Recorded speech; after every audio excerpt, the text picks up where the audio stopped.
10 सितंबर 1965 शाम का वक्त था। पाकिस्तान के सियालकोट सेक्टर के ऊपर आसमान में एक अजीब सा सन्नाटा और दहशत फैली हुई थी। नीचे जमीन पर भारतीय सेना और पाकिस्तानी सेना के बीच खूनी जंग चल रही थी, लेकिन असली एक्शन बादलों के ऊपर हो रहा था। वहां इंडियन एयरफोर्स का एक फाइटर जेट बुरी तरह से घायल हो चुका था। उसके इंजन से आग की लपटें निकल रही थीं। कॉकपिट के अंदर धुआं भरता जा रहा था और वार्निंग अलार्म की तेज आवाज पायलट के कानों में गूंज रही थी। जेट किसी भी पल फट सकता था। पायलट के पास फैसला लेने के लिए अब मिनट नहीं बल्कि सिर्फ कुछ सेकंड्स बचे थे। और फिर एक धमाका हुआ। पायलट ने इजेक्शन सीट का बटन दबा दिया। सीट रॉकेट की रफ्तार से प्लेन से अलग हुई और आसमान में एक सफेद पैराशूट खुल गया। लेकिन कहानी यहाँ खत्म नहीं बल्कि यहाँ से शुरू होती है, क्योंकि वो पायलट अपने देश में नहीं बल्कि दुश्मन के इलाके के ठीक बीचों बीच गिर रहा था। नीचे सैकड़ों पाकिस्तानी सैनिक बंदूकें ताने खड़े थे, जो उसे हवा में ही भून डालने का इंतजार कर रहे थे। ये कहानी है उस जांबाज की जिसने मौत के जबड़े से निकलकर एक ऐसा कारनामा किया जो नामुमकिन लगता है। आइए रिवाइंड करते हैं और देखते हैं कि आखिर ये नौबत आई कैसे। कहानी थोड़ा पीछे ले चलते हैं। 1965 की जंग का चौथा दिन। भारतीय सेना को एक सख्त ऑर्डर मिला था, लाहौर की तरफ आगे बढ़ो। इंडियन आर्मी के टैंक और जवान जोश में थे, लेकिन उनके रास्ते में एक बहुत बड़ी मुसीबत खड़ी थी। वो मुसीबत थी इछोगिल नहर। पाकिस्तान ने इसे डिफेंस के लिए ही बनाया था। इस नहर के उस पार गन्ने के खेतों और जंगलों में पाकिस्तान ने अपनी सबसे खतरनाक अमेरिकन आर्टिलरी गन्स छिपा रखी थीं। ये तोपें इतनी पावरफुल थीं कि हमारे जवानों को संभलने का मौका ही नहीं मिल रहा था। भारतीय सेना आगे बढ़ने की कोशिश करती तो उधर से गोलों की बारिश शुरू हो जाती। दुश्मन दिखाई नहीं दे रहा था, बस तबाही मचा रहा था। जब जमीनी हमले काम नहीं आए तो आर्मी ने आसमान की तरफ देखा। मैसेज सीधा एयरफोर्स बेस भेजा गया, हमें एयर सपोर्ट चाहिए और अभी चाहिए। ये जिम्मा मिला आदमपुर एयरबेस के नंबर 32 स्क्वाड्रन को। ब्रीफिंग रूम में एक भारी तनाव था। मिशन बहुत क्लियर लेकिन बेहद रिस्की था। पायलट्स को पाकिस्तान के अंदर घुसना था, बहुत कम हाइट पर उड़ना था और उन छिपी हुई तोपों को ढूंढकर बर्बाद करना था। इस खतरनाक मिशन के लिए 3 जाबाज पायलट्स को चुना गया। इन्हीं में से एक थे फ्लाइंग ऑफिसर दारा फिरोज चिनोह। उम्र सिर्फ 21 साल, लेकिन हौसला आसमान से भी ऊंचा। दारा अपने मिस्टियर जेट में सवार हुए। इंजन स्टार्ट हुआ और 3 जेट्स की फॉर्मेशन रनवे से हवा में उड़ गई। राडार से बचने के लिए वो जमीन से लगभग चिपक कर उड़ रहे थे, इतनी नीचे कि पेड़ों की पत्तियों को छू लें। जैसे ही वो पाकिस्तान बॉर्डर पार करके टारगेट एरिया में पहुंचे, उनकी नजर एक ट्रेन पर पड़ी। ये ट्रेन गोला बारूद लेकर फ्रंट लाइन पर जा रही थी। लीडर का ऑर्डर मिला और दारा ने अपने रॉकेट्स दाग दिए। एक जोरदार धमाका हुआ और वो ट्रेन वहीं मलबे में बदल गई। लेकिन इस हमले में एक गड़बड़ हो गई। ट्रेन को उड़ाने के चक्कर में दारा के सारे रॉकेट्स और बॉम्ब्स खत्म हो चुके थे। तभी उन्हें वो असली टारगेट दिखा, पाकिस्तानी आर्टिलरी की वो गन्स जिन्हें वो मारने आए थे। टारगेट सामने था, लेकिन फायर करने के लिए उनके पास कुछ नहीं बचा था। मजबूरी में उन्हें वापस बेस लौटना पड़ा। बेस पर वापस आते ही जेट्स को दोबारा तैयार किया जाने लगा। दारा सुबह से भूखे थे। वो दौड़कर मेस में गए, लेकिन वहां इतनी अफरा तफरी थी कि उन्हें खाना नहीं मिल पाया। उनके एक दोस्त ने उन्हें एक गिलास पानी दिया। दारा ने वो पानी पिया। उन्हें नहीं पता था कि अगले 24 घंटे तक यही पानी उनकी ताकत बनने वाला है। कुछ ही देर बाद दारा दोबारा अपने जेट में थे। वही मिशन, वही टारगेट। इस बार वो सीधा उन तोपों के ऊपर पहुंचे। उन्होंने डाइव लगाई और रॉकेट्स छोड़ दिए। टारगेट हिट हुआ, लेकिन जैसे ही वो ऊपर उठने लगे, एक जोरदार आवाज हुई, बूम। पाकिस्तान की एंटी एयरक्राफ्ट गन का एक शेल सीधा उनके जेट के पिछले हिस्से में लगा। जेट बेकाबू हो गया। कंट्रोल स्टिक जैम हो चुकी थी। दारा समझ गए कि अब ये जेट नहीं बचेगा। उन्होंने खुद को इजेक्ट कर दिया। अब दारा हवा में थे, पैराशूट के सहारे नीचे आ रहे थे, लेकिन नीचे का नजारा देखकर उनका खून सूख गया। नीचे गन्ने के खेतों में पाकिस्तानी सैनिक दौड़ रहे थे। गोलियों की तड़ तड़ आवाज हवा में गूंज रही थी। वो सैनिक किसी वॉर प्रिजनर को पकड़ना नहीं चाहते थे, वो उसे हवा में ही मार डालना चाहते थे। गोलियां उनके पैराशूट को फाड़ रही थीं। दारा ने रस्सियां खींचकर खुद को बचाने की कोशिश की। वो तेजी से जमीन की तरफ गिरे और गन्ने के खेत में जा गिरे। वो अभी जिंदा थे, लेकिन चारों तरफ से दुश्मन उन्हें घेर चुका था। दारा जैसे ही जमीन से टकराए, एक जोरदार झटका लगा, लेकिन दर्द महसूस करने का टाइम नहीं था। उन्होंने बिजली की तेजी से अपने पैराशूट का हार्नेस खोला और उसे वहीं कीचड़ में दबा दिया। वो जानते थे कि अगर पैराशूट ऊपर से किसी को दिख गया तो गेम ओवर। अब वो गन्ने के खेत में पेट के बल रेंग रहे थे। उनका फ्लाइट सूट कीचड़ और पानी से भीग चुका था। बाहर से पाकिस्तानी सोल्जर्स की आवाजें आ रही थीं। वो चिल्ला रहे थे, वो यहीं गिरा है, उसे ढूंढो, जिंदा या मुर्दा। दारा की सांसें फूल रही थीं, लेकिन उन्होंने हिलना बंद कर दिया।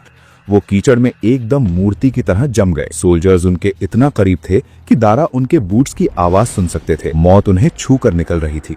अगर वो पकड़े जाते तो एक वॉर प्रिजनर के तौर पर टॉर्चर उनका नसीब होता, या शायद वो भीड़ उन्हें वहीं खत्म कर देती। ये एक हाई प्रेशर सिचुएशन थी। तभी दारा ने एक ऐसा प्लान सोचा जो किसी नॉर्मल आदमी के दिमाग में शायद ही आता। इसे कहते हैं out of the box thinking. उन्होंने सोचा कि पाकिस्तानी आर्मी को क्या लगेगा, यही कि इंडियन पायलट अपनी जान बचाने के लिए ईस्ट यानी इंडिया के बॉर्डर की तरफ भागेगा। इसलिए सोल्जर्स ने ईस्ट की तरफ नाकाबंदी कर दी थी। लेकिन दारा ने इसका उल्टा किया। वो ईस्ट नहीं बल्कि वेस्ट की तरफ यानी पाकिस्तान के और अंदर की तरफ भागने लगे। ये एक बहुत बड़ा रिस्क था। वो शेर के मुंह में हाथ डाल रहे थे, लेकिन उनका ये रिस्की प्लान काम कर गया। सर्च पार्टी उन्हें इंडिया की तरफ जाने वाले रास्ते पर ढूंढती रही और वो उनकी नाक के नीचे से उल्टी दिशा में निकल गए। इसे कहते हैं दुश्मन को चकमा देना। सूरज ढल रहा था और अंधेरा होने वाला था। दारा एक घनी झाड़ी के नीचे छिप गए।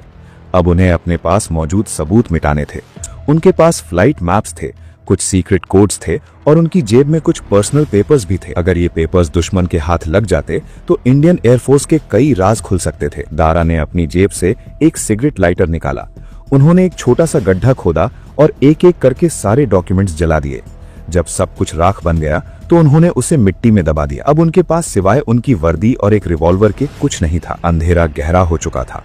अब मूव करने का सही टाइम था। अब दारा ने अपनी दिशा बदली।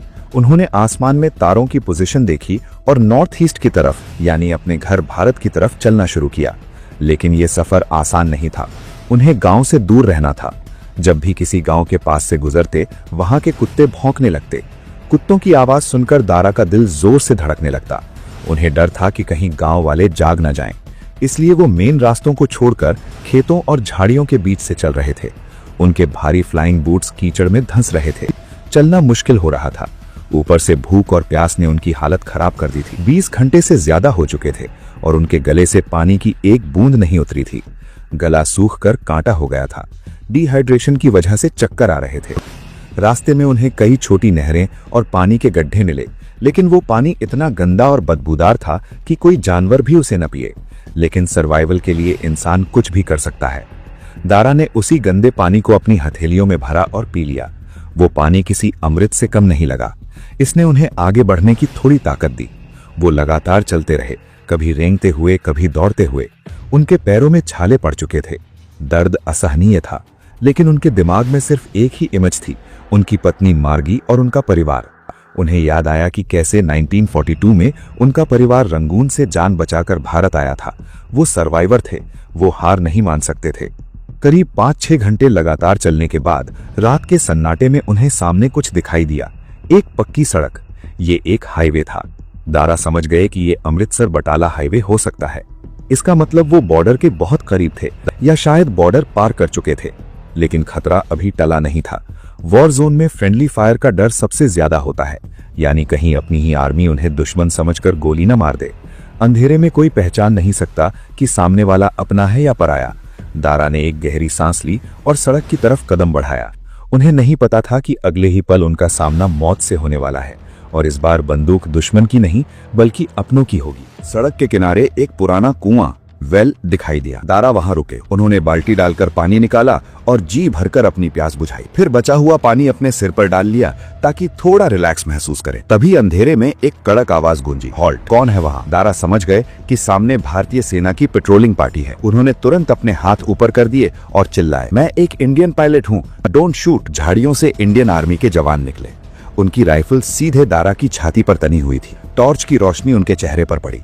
जवानों को यकीन नहीं हो रहा था। कीचड़ में सना चेहरा, फटे हुए कपड़े और कोई आईडी कार्ड नहीं। एक जवान ने अपनी राइफल की नाल दारा की छाती पर सटा दी। शक गहरा था, कहीं ये कोई पाकिस्तानी कमांडो तो नहीं जो भेस बदल कर आया है। तभी वहां एक जीप आकर रुकती है। उसमें से एक सूबेदार मेजर उतरते हैं। वो दारा को ऊपर से नीचे तक स्कैन करते हैं।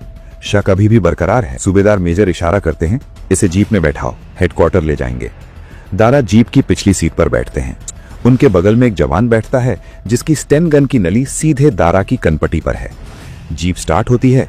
अचानक सड़क पर एक गड्ढा आता है और जीप को जोरदार झटका लगता है। और फिर वो हुआ जिसका डर था। ठां! झटका लगते ही जवान की उंगली गलती से ट्रिगर पर दब गई। गोली दारा के कान के पास से सनसनाती हुई निकली और जीप की छत को चीर दिया। दारा सन्न रह गए। वो पाकिस्तान की एंटी एयरक्राफ्ट गन से बच गए, पैदल चलकर बॉर्डर पार कर लिया और अब अपने ही देश में अपनी ही आर्मी की जीप में मारे जाते जाते बचे। जीप रुकती है। सूबेदार मेजर का हाथ उठता है और एक जोरदार थप्पड़ उस लापरवाह जवान के गाल पर पड़ता है। बेवकूफ, ध्यान कहाँ है तेरा। जीप आखिरकार एक आर्मी कैंप में पहुंचती है। वहां एक युवा कैप्टन बैठे हैं। दारा को उनके सामने पेश किया जाता है। कैप्टन सख्ती से पूछते हैं, अपना आईडी कार्ड दिखाओ। दारा जवाब देते हैं, मिशन पर हम आईडी लेकर नहीं जाते। कैप्टन फिर पूछते हैं, अपनी यूनिट का नाम बताओ, स्टेशन कमांडर कौन है। दारा ने तुरंत कहा, number 32 squadron, Adampur, group captain WJA। Captain की आंखों में अभी भी शक था। उन्होंने एक चाल चली। उन्होंने पूछा, अच्छा तुम फ्लाइट लेफ्टिनेंट कहलोन को जानते हो। दारा ने कहा, हाँ, वो भी एयरफोर्स में है। कैप्टन ने पूछा, कैसा दिखता है वो, मोटा है, क्लीन शेव है। दारा मुस्कुराए और बोले, नहीं कैप्टन, वो दुबला पतला है और टर्बन पहनता है, वो सरदार है। ये सुनते ही कैप्टन अपनी कुर्सी से उछल पड़े और दारा को गले लगा लिया। उन्होंने कहा, वो मेरा कजिन है, तुम सच बोल रहे हो। माहौल एकदम बदल गया। शक की जगह भाईचारे ने ले ली। कैप्टन ने तुरंत कॉफी और नाश्ता मंगवाया। दारा के लिए यह किसी शाही दावत से कम नहीं था। खबर तुरंत ऊपर हेडक्वार्टर भेजी गई। दारा को अमृतसर एयरफोर्स स्टेशन भेजा गया। वो जीप में ही सो गए। अगले दिन जब वो वापस आदमपुर एयरबेस की मेस में दाखिल हुए तो वहां सन्नाटा छा गया। उनके साथी जो मान चुके थे कि दारा शहीद हो चुके हैं, उन्हें किसी घोस्ट की तरह देख रहे थे। और फिर तालियों की गड़गड़ाहट और हुंकार से पूरा हॉल गूंज उठा। दारा फिरोज चिनोय वापस आ गए थे। मौत के मुंह से निकलकर इस अदम्य साहस के लिए उन्हें वीर चक्र से सम्मानित किया गया। लेकिन कहानी यहीं खत्म नहीं होती। एक आम इंसान शायद इस भयानक एक्सपीरियंस के बाद फ्लाइंग छोड़ देता, लेकिन कुछ ही दिनों बाद मेडिकल क्लियरेंस मिलते ही दारा चिनोय वापस कॉकपिट में थे। 1965 की वॉर खत्म होने से पहले उन्होंने 10 और मिशन पूरे किए। ये वो जज्बा है जो एक सोल्जर को आम आदमी से अलग बनाता है। इसके बाद का उनका जीवन भी किसी फिल्म से कम नहीं रहा। 1971 की वॉर में उन्होंने फिर अपनी सर्विस दी। 1977 में उन्हें इराक भेजा गया, जहां सद्दाम हुसैन के दौर में उन्होंने इराकी एयरफोर्स के पायलट्स को ट्रेनिंग दी। 1987 में एक MiG-21 उड़ाते समय एक पक्षी उनसे टकराया। इंजन फेल हो गया। उन्हें अपनी लाइफ में तीसरी बार इजेक्शन करना पड़ा। 3 बार मौत को चकमा देना ये किसी चमत्कार से कम नहीं। रिटायरमेंट के बाद भी आसमान ने उन्हें नहीं छोड़ा। उन्होंने टाटा ग्रुप और फिर रिलायंस के लिए कॉर्पोरेट जेट्स उड़ाए। रतन टाटा से लेकर अनिल अंबानी तक देश के दिग्गज बिजनेस टाइकून्स अपनी सेफ्टी के लिए इसी जाबाज पायलट पर भरोसा करते थे। दोस्तों, अगर इस रियल लाइफ हीरो की कहानी ने आपके रोंगटे खड़े कर दिए हैं और अगर आपको भी इंडियन फोर्सेस पर गर्व है तो इस वीडियो को लाइक जरूर करें। कमेंट्स में जय हिंद लिखना न भूलें। मिलते हैं अगली वीडियो में एक और अनसुनी कहानी के साथ। जय हिंद।